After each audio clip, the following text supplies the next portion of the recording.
En primer lugar, va a hablar Natacha Wala. Natacha es abogada, doctoranda en Derecho, Justicia y Ciudadanía del siglo XXI de la Universidad de Coimbra. Es integrante del programa de investigaciones Delito y Sociedad de la Universidad Nacional del Litoral, del proyecto La experiencia de detención policial de las mujeres en la Comunidad Autónoma Vasca, del Instituto Vasco de la Mujer y del equipo de coordinación del proyecto de extensión e interés social, la perspectiva de género en contextos de encierro, el acceso de las mujeres privadas de libertad a la Ley 26.485 de protección integral para prevenir, sancionar y erradicar la violencia contra las mujeres. Bueno, en primer lugar quería agradecer mucho la invitación y la enorme oportunidad de estar acá compartiendo algunas reflexiones con ustedes. Para mí es una gran oportunidad. Como dijeron recién en la presentación, yo formo parte de un programa de investigación y de extensión de la Universidad Nacional del Litoral, en el marco del cual desarrollamos diversas iniciativas de investigación y de extensión sobre temáticas vinculadas al delito y al control social. En mi caso particular, hace varios años que trabajo en iniciativas dentro de las cárceles de la provincia de Santa Fe y particularmente en las cárceles de mujeres que se ubican en las ciudades de Santa Fe y de Rosario. En el marco de esas iniciativas, por un lado está el desarrollo de un trabajo de investigación en el marco de la tesis doctoral, pero también otras iniciativas que tienen que ver con el acompañamiento y la asistencia también jurídica a las mujeres privadas de libertad. Entonces esa doble inserción que como a veces abogada y a veces con el gorrito de socióloga, lo que quería compartir hoy eran algunos emergentes, algunas observaciones que estoy pudiendo hacer en el marco de esas distintas inserciones dentro de las cárceles que apuntan a ciertas transformaciones en los perfiles de criminalización de las mujeres en la provincia de Santa Fe, y en el país también, ¿no? En ese sentido, tengo que girar aquí. Ahí está. Particularmente en torno a estas transformaciones quería hacer referencia a un fenómeno que no es exclusivamente santafesino ni siquiera argentino, sino que es un fenómeno global y que por eso también me parecía importante para abordarlo en el marco de estas jornadas, que tiene que ver con el acelerado crecimiento de las tasas de mujeres criminalizadas por delitos vinculados a la comercialización de drogas ilegalizadas. Esto,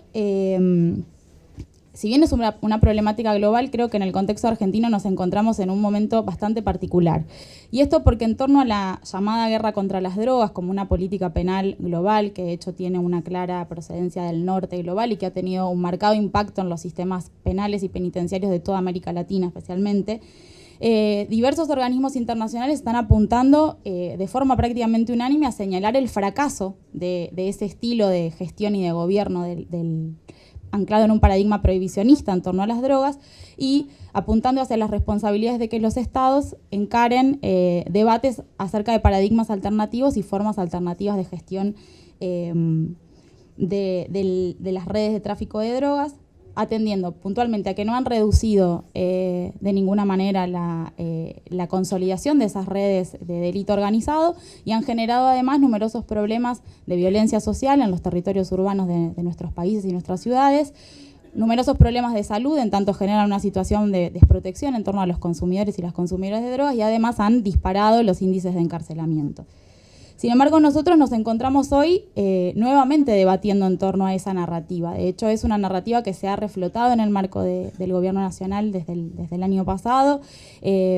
volviendo a construir una narrativa en torno a la guerra contra las drogas que habilita nuevamente la intervención policial y militar de los barrios de nuestras ciudades. Esto en la provincia de Santa Fe es muy claro, se ha declarado la intervención federal con el desembarco de la Gendarmería en los barrios de la periferia de Santa Fe y de Rosario.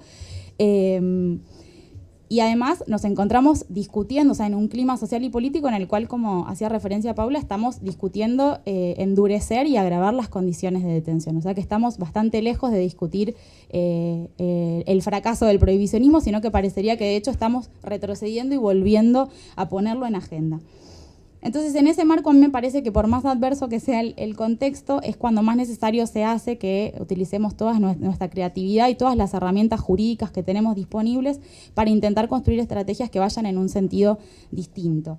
En ese sentido, también por mi formación en la criminología crítica, parto de pensar en estas problemáticas desde una perspectiva de la reacción social o de la teoría del etiquetamiento, en el sentido de pensar a las problemáticas vinculadas con el delito, no desde una perspectiva dogmática del derecho penal, que las define como unas determinadas conductas individualizadas y aisladas de alguna manera o disociadas del contexto social en el que se producen y de las relaciones en las que se desarrollan, sino entendiendo que el delito como realidad es en verdad el producto de la intervención de las agencias de la justicia penal. Es decir, son las instituciones del sistema penal las que crean la desviación al capturar esas determinadas conductas, esos determinados sujetos y esos determinados grupos. Y por eso me parece que es importante comenzar a discutir sobre la situación de las mujeres detenidas por delitos de drogas desde esta perspectiva, construyendo un diálogo transdisciplinar que también nos permita, en primer lugar, comprender de una manera más cabal cuáles son las formas y las maneras en las que las mujeres se insertan en las redes y de qué forma eso las expone al poder punitivo del Estado. Construir también narrativas sensibles que disputen este sentido común en torno a la figura del delincuente y también de la delincuente, con las particularidades que tiene las representaciones de género en relación a las mujeres que son sancionadas, y fundamentalmente con una vocación práctica de poder construir estrategias que puedan incidir en la reducción de los dolores que el encarcelamiento produce en la vida de las mujeres y de sus núcleos afectivos, y también para garantizar el ejercicio efectivo de los derechos humanos de las mujeres privadas de libertad. Rápidamente, bueno,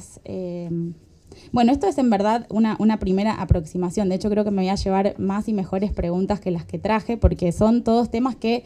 emergieron y que, como vamos a ver ahora, no hay demasiados datos cualitativos para poder comprender de qué manera se dan estos procesos. Pero sí hay algunos elementos conceptuales que en el marco de las jornadas, a partir del trabajo de numerosas autoras y autores que están proponiéndonos estas categorías en torno a la ciudad global y sus problemáticas, me parece que ahí hay unas pistas bastante importantes para poder pensar en esta problemática de la inserción de las mujeres en las redes de tráfico de drogas. Particularmente el pensar las maneras o intentar comprender de qué manera se desarrollan estos mercados informales en los barrios de nuestras ciudades, de qué manera conectan circuitos globales transfronterizos, pero adquiriendo unas dinámicas locales particulares que es necesario comprender. Necesitamos investigar y conocer mejor de qué manera se dan, particularmente esto teniendo en cuenta lo que fue planteado en el panel anterior, la feminización de la pobreza, es decir, qué roles ocupan las mujeres en los hogares, en las comunidades y en esas redes comerciales. También me parece importante que a partir de estas lecturas de la ciudad global que podamos pensar la distinción o la frontera entre lo legal y lo ilegal, o lo lícito y lo ilícito, de manera, digamos, no de manera estable, sino como una frontera más bien porosa, tenue, movible, que de hecho habilita criterios de negociación de la aceptabilidad de determinadas prácticas y comportamientos que son situados y que realmente necesitamos poder comprender desde la experiencia de las mujeres. Creo que acá necesitamos también nutrirnos de las epistemologías feministas de forma urgente para poder comprender de qué manera las mujeres eligen en el marco de las condiciones en que pueden elegir y de qué manera podemos construir estrategias en favor de las mujeres. Entonces, estas herramientas a mí me permiten formular dos preguntas que me parece que son centrales y que quería compartir con ustedes, que tienen que ver, primero, con poder comprender qué agenciamientos populares para la supervivencia están implicados en esos pasajes o tránsitos de las mujeres por las redes de tráfico, de qué manera también son prácticas que inciden en la gestión de la violencia social dentro de los barrios, y finalmente de qué manera el derecho incide en la configuración de esa problemática, tanto en un sentido negativo como de alguna manera podría hacerlo de forma positiva, que esa es la apuesta que quiero traer hoy, ¿no? En relación para tratar de bajar esto a algunos datos más concretos, es necesario decir que no contamos con demasiados datos más concretos. La producción de información en torno a la situación, a los procesos de criminalización de las mujeres en un sentido más amplio, son un gran déficit del Estado argentino, y no solo.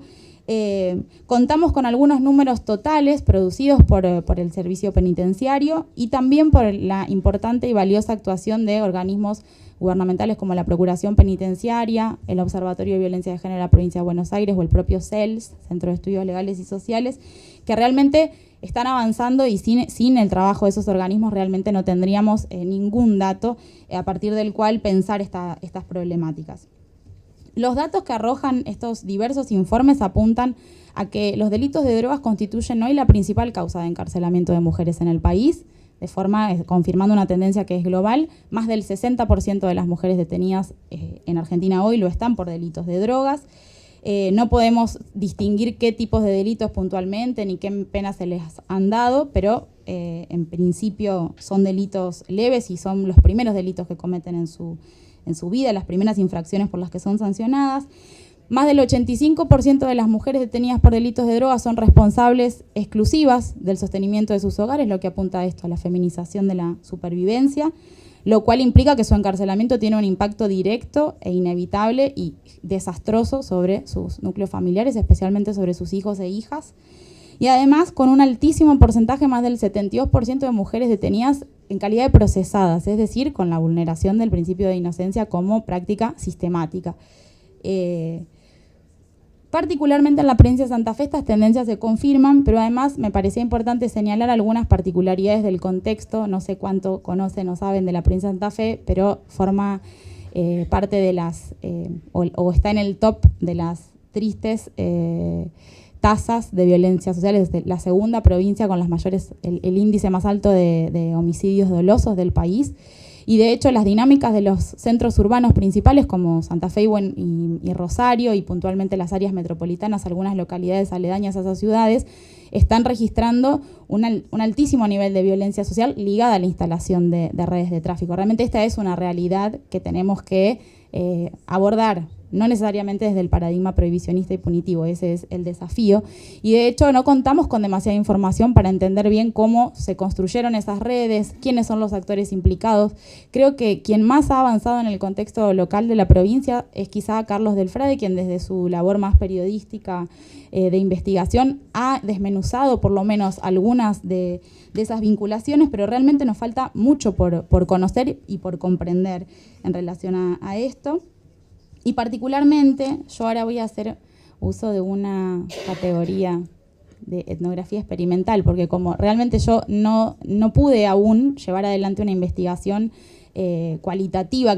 y cuantitativa también, que me permita poder mostrar en números más concretos cuál es la situación de las mujeres, y no solo las que están en la cárcel, sino justamente también las que están en los barrios, poder construir el mapa de los barrios más afectados por estas problemáticas para poder pensar de qué manera construir estrategias de incidencia y de alianza con las mujeres y los habitantes de esos territorios. Pero sí que a partir de mi trabajo en la cárcel he escuchado y he podido acceder a diversos relatos de las mujeres. Creo que necesitamos escuchar a las mujeres, sus historias, los que nos están contando. Y también pude escuchar muchos relatos institucionales sobre las mujeres detenidas. Entonces, con esas dos apreciaciones puedo decir sí que el perfil de las mujeres detenidas por delitos de drogas en la provincia de Santa Fe es un perfil que es distinto dentro del propio grupo de las mujeres detenidas. Son mujeres que pertenecen a una franja etaria superior a los 30 años, es decir, que son mayores dentro de la población carcelaria, que de hecho no están vinculadas al consumo de drogas, no son vistas y en general no tienen problemáticas de consumo problemático de drogas, y son observadas por el propio servicio penitenciario como, digamos, no conflictivas, porque en general son mujeres que han tenido una inserción en el mercado de trabajo previo, en general informal, servicio doméstico, tareas de cuidado, pero tienen lo que en el marco del servicio penitenciario santafesino es la cultura del trabajo, que es un mecanismo de control muy fuerte dentro de las cárceles, y que entonces ellas, creo que por un lado, esto nos muestra que la inserción de las mujeres en las redes de tráfico en la provincia de Santa Fe tiene que ver necesariamente con estrategias de supervivencia económica. En sus relatos esto aparece de forma clara, con la posibilidad de obtener un ingreso que además muchas veces es compatible con las tareas de cuidado porque no exige salir del hogar, por ejemplo, o tener que ir a determinado lugar en determinados horarios. Y por otro lado también apunta a que estas redes están alcanzando a determinados sectores poblacionales que no son los de los barrios más pauperizados. Y esto quizás también está reflejando el impacto de la crisis económica, de la feminización de la pobreza en los estratos medios bajos y no solo en los más bajos. Me parece que el desafío que que tenemos es poder hacer un uso, y esto pensando en que estamos en un centro de formación judicial y en que yo no termino del todo de perder las esperanzas de que podamos hacer usos verdaderamente contrahegemónicos del derecho, porque además contamos con herramientas súper valiosas que es cuestión de poder ser creativos y ponerlas en discusión. Necesitamos realmente construir estrategias de desencarcelamiento, porque creo que, como dice Angela Davis, la cárcel es una institución obsoleta y realmente tenemos que poder pensar otras maneras de resolver la conflictividad social que no pasen por la privación de libertad, porque además, en los casos de las mujeres criminalizadas por drogas particularmente, pero esto es general para toda la población encarcelada, los principios constitucionales que legitiman la privación de libertad, que pasan por la proporcionalidad y la no trascendencia de la pena, son sistemáticamente violentados en los casos de las mujeres. Entonces, no podemos seguir sosteniendo una estructura que produce dolor, que produce violación sistemática de los derechos humanos y que además ni siquiera está cerca de poder cumplir ninguno de sus fines declarados. De hecho, todo lo contrario. Y creo que tenemos medidas, herramientas jurídicas muy posibles de ser utilizadas. Tenemos las reglas de Van Gogh, las reglas Mandela, las reglas de Tokio. A nivel internacional, la cantidad de marcos interpretativos alternativos es muy rica. Necesitamos estudiarlas, conocerlas, usarlas. En el marco nacional también, la figura del arresto domiciliario, con las dificultades que tiene luego en la implementación práctica, fundamentalmente porque, así como está establecido, no habilita directamente la posibilidad de trabajar a las mujeres que están en arresto domiciliario y por ende, es imposible de sostener, pero sí que es una herramienta, así como otras herramientas procesales, particularmente el no dictado automático de la prisión preventiva o la suspensión del juicio a prueba. Digamos, tenemos muchas herramientas que nos podrían permitir, frente a estos casos, si realmente pudiéramos tener narrativas más sensibles acerca de las experiencias de las mujeres, de las trayectorias que las llevan a estar expuestas al poder punitivo del Estado, podríamos quizás construir una intervención jurídica que esté a favor de las mujeres y que realmente les permita construir proyectos vitales más seguros. Entonces, en ese sentido, creo que nos quedan algunos desafíos pendientes. Y, en primer lugar, la producción de información. Necesitamos construir información que sea fiable y que sea sensible a los procesos sociales implicados. Me parece que necesitamos construir estrategias concretas y posibles que vayan en el sentido del desencarcelamiento. No podemos, particularmente porque Argentina hasta ahora afortunadamente no ha llegado a los niveles de encarcelamiento, de superencarcelamiento como Brasil o Estados Unidos, pero realmente con las narrativas que se están poniendo en juego, tranquilamente eso pueda suceder. De hecho, en la propia provincia de Santa Fe, y esto me olvidé de mencionarlo, pero no existen prisiones federales. Entonces, las mujeres que están detenidas por delitos federales estaban en una condición precaria, en un acuerdo político precario, eran detenidas en cárceles provinciales. Ahora ese acuerdo se cayó y las mujeres están siendo trasladadas compulsivamente a cárceles federales en distintas provincias. De hecho, ya tuvimos 3 traslados coactivos que estamos tratando de revertir. En uno de los casos lo logramos gracias también a la articulación con la Procuración Penitenciaria, pero en los hechos esto está sucediendo y en alguna manera es una ficha que también está en juego para justificar la creación próxima de una cárcel federal en la provincia de Santa Fe, en la ciudad de Coronda.